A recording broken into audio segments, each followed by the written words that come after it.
So what is the right way to learn English vocabulary? Have you ever asked yourself if you are learning English in the most effective way? So we are going to shed some light on how you can make your vocabulary learning more effective and answer their question.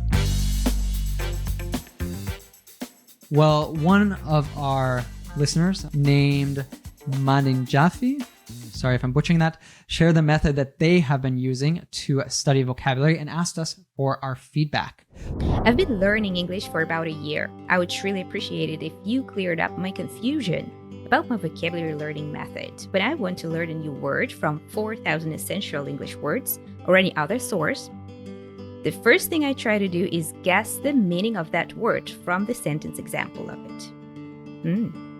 And then I ask ChatGPT to tell me if my interpretation of the meaning of that word is correct or not. And if my interpretation is correct, I wouldn't study the definition of that word. What's your opinion about my vocabulary learning method? Wow, I'm impressed. It's really incredible that you have been experimenting and creating a method for yourself to learn vocabulary. That's amazing. And I would say the first thing is, if it's working for you, don't fix it if it ain't broke, as we'd say. So keep going if it works for you. But we can certainly give some feedback and some tips. So Ksenia, I'd be curious, what is your first tip? You know, I tend to trust people, but I don't trust ChatGPT so much. So I also use it, but I always double check the words or phrases with online English dictionaries.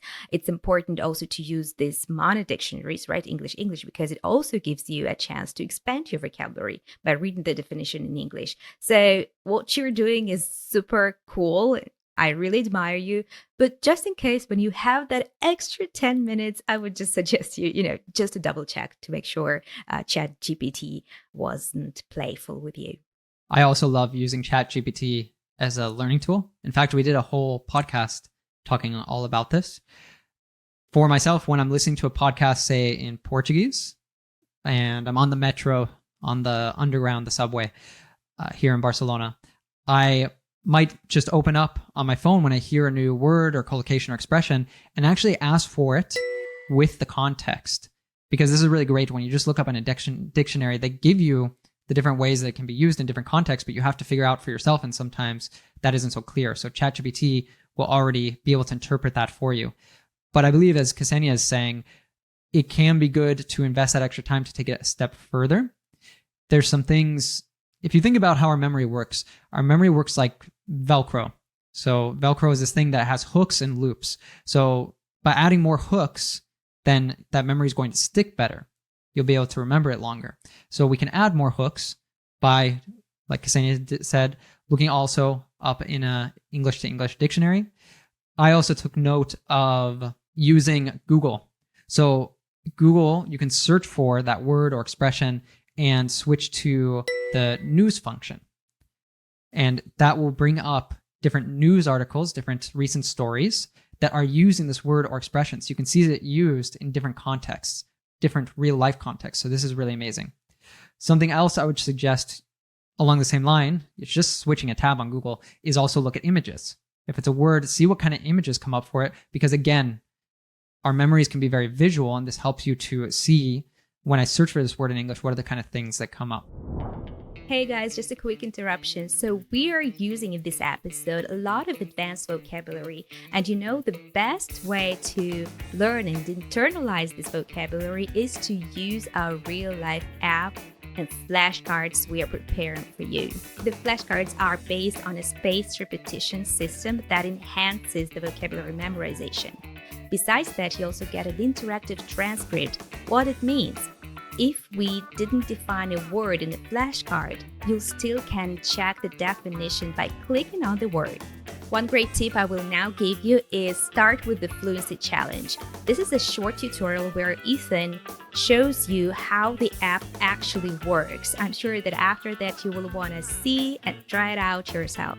The app is free to use and easy to find. Just go to the description under this video to grab the download link, or go to your Google Play or Apple App Store and search for RealLife app. So I wonder what our student does next. So they guess the word, right? They memorize the word, but I'm curious if they're making their own sentences with this word and try to use it in as many contexts as possible. You know, one of the challenges or games that our university teachers challenged us with is when we had those lists of new vocabulary, they always tried to make us create a whole story which would incorporate all of those new words. And sometimes the stories turned out really silly because sometimes it's just like it's so difficult to, use all the words in one situation. But it should be silly or not. But that's a great way to remember the vocabulary, right? And you will laugh with it. But because of that, great emotion, positive emotion, maybe you'll have better chances to remember all those words. So this learner said that they are studying from 4,000 essential words in English or something like that. A suggestion I'd give, at least in my opinion, it's not so great to study from vocabulary lists because it's really difficult to know if the words on that list, if the expressions there are ones that you'll actually need to use. I believe it's better to learn through the things that you're consuming. So if you read the news in English, you read books, if you listen to podcasts, if you watch TV series, try to pick out new words from that because it's more likely that those are the kind of words that you actually need in your English learning life. And that way you're not having vocabulary that might sound strange when you use it without you realizing, or that you're spending all this effort on learning and then you never actually need it in your own speaking. Exactly. So just no need to change anything. Do the same thing, but with texts, right? One final recommendation I would give you is to check out an interview I did a while back with Gabriel Wyner, who is the CEO, founder of Fluent Forever. He's really knows his stuff when it comes to learning languages, learning vocabulary, and he gave some excellent tips in that podcast. So that might be a good way for you to learn some new ways that might help you to better learn vocabulary. And if you have a burning question for us, dear listener or viewer, leave it down in the comments on YouTube or shoot us an email at hello@reallifeglobal.com and we might just answer it on an upcoming episode. Aw, yeah, global citizens. I just want to tell you, in case you don't know, that this lesson was taken from the Real Life English podcast. However, it was just a clip from the full episode.